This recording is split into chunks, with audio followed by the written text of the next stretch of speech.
some kind of cute little step going in and back out. Some nice little step, 8 counts, 4 in, 4 out.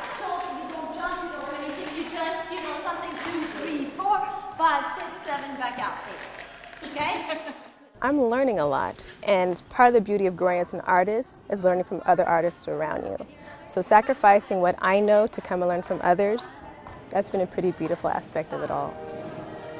Did you see the part where they were like 2 countries and stuff, they get together and they do similar moves, and then it's like they kind of come together as one, and yet it just all intermingles.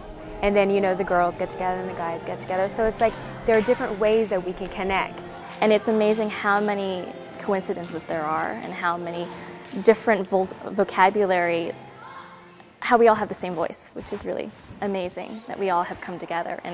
And I mean, like Armin, who does the Russian dancing, I mean, we connected right away because so much of what we do has that power in it.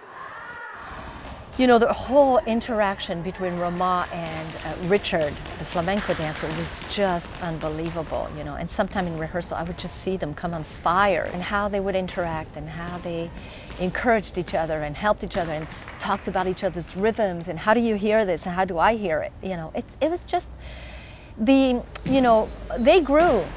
The fear of trying something new, of letting go of what you're used to, that process of breaking down that fear has happened in this show. Because, we've been doing this particular style of ours in our own way for a long time. Now, when we come together, we have like 3 counts of 8 and, 2 minutes, 1 minute to show whatever you need. At that point, what do? Do we sit around and say, well, I'm going to need this much time to show off my expertise? Or do you know your roots really deep enough that you can create what needs to be created within that 1 minute? And we needed actually a lot of cooperation and peace to get through this dance together with so many different styles. It could easily be distracting and overwhelming. But a lot of us took moments of stepping forward when we had to and kind of just being quiet and watching and listening. And that cooperative process is in the piece, and hopefully that can translate to others who get to watch it. The vision is the choreography here, and the vision is Marie's vision. But how the whole process came about was like saying you give a skeleton and then you start putting things to it, and how it turns out, nobody knows. So we feel like, the skeleton is there, but everything else outside has come from each one of us. So it's each person's creativity that has given shape to the whole project. That's why when we go there, we don't feel like we're dancing somebody else's piece. It's like we're dancing our piece. I knew I wanted not only to have a unity, but I also wanted to find common threads. That was really interesting to me. So I started to make a list of, what could go together. The flamenco and the Indian and the folklorico could go together. They all have footwork. Let's develop that. The breakdance, the capoeira, and the martial arts all have acrobatics. Let's put that together. Those feminine hips, all these women using hips. At first I wanted to do that hip section, that feminine, just 3 people. And then I thought, no, I think it's really great to have a moment with all women. My responsibility was to have an arc, and to have an arc that made sense from beginning to the end.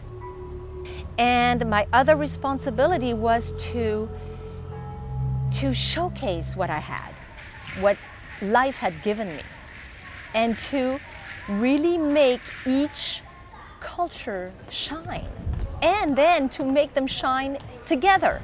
Because what I have to show is how much fun it is that you are good and I am good, and to be good together. She draws the best out of us, but at the same time she gives us the room to improvise. I kind of think the dance had a mind and a life of its own. I don't really think any of us came in prepared knowing what was going to happen. And when you have that much energy and that many people, it's going to take a life of its own. There's going to be Taiko drums live, and there's Dan Morris, who does intricate composition in between. So I have yet to see the whole thing together because we're working piece by piece. Today I think we're going to put everything together.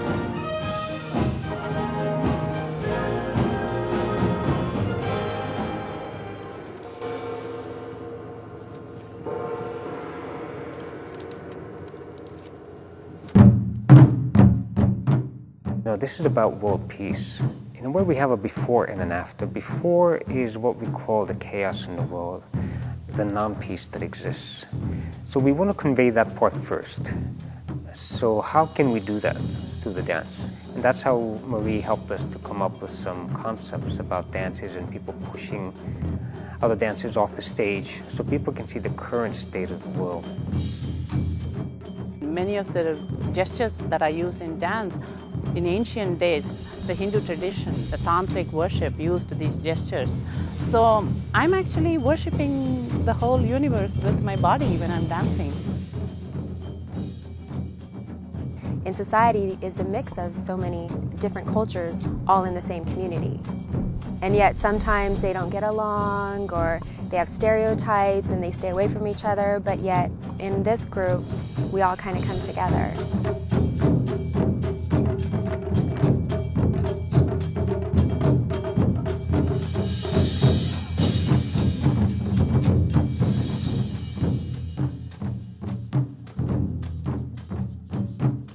If you watch the performance, we're all actually trying to copy each other and learn from each other, and some people are putting other people's dances in their own performance, which really shows how they're linked and how people can really learn from each other.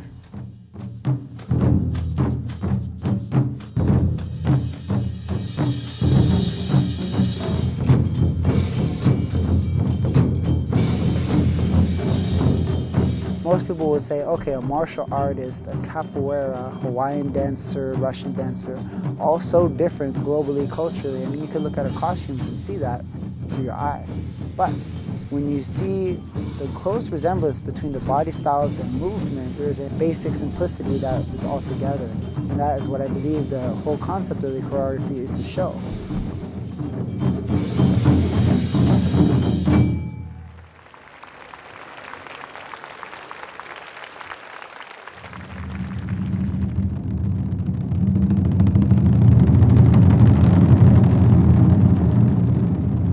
Make requests on a piece of paper and they make a donation.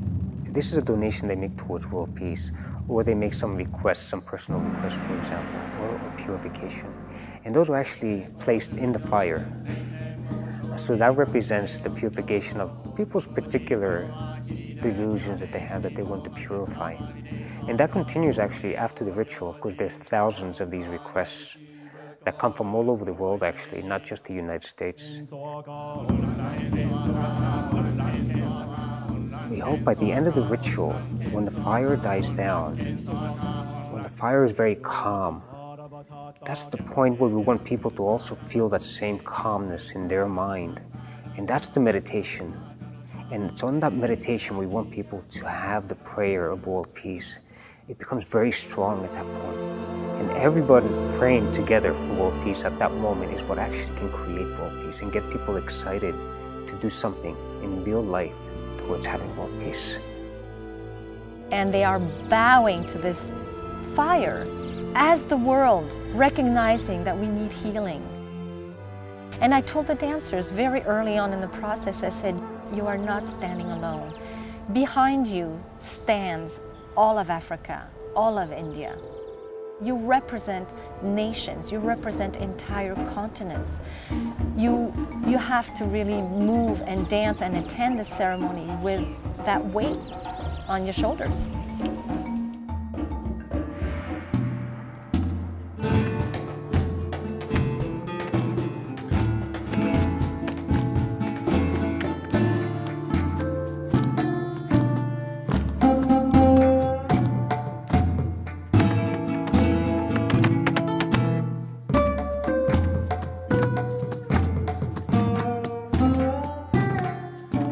This is what's behind that vision of that dance, is to delight each other and have fun and go, oh my God, you can do this, I can do this, let's play.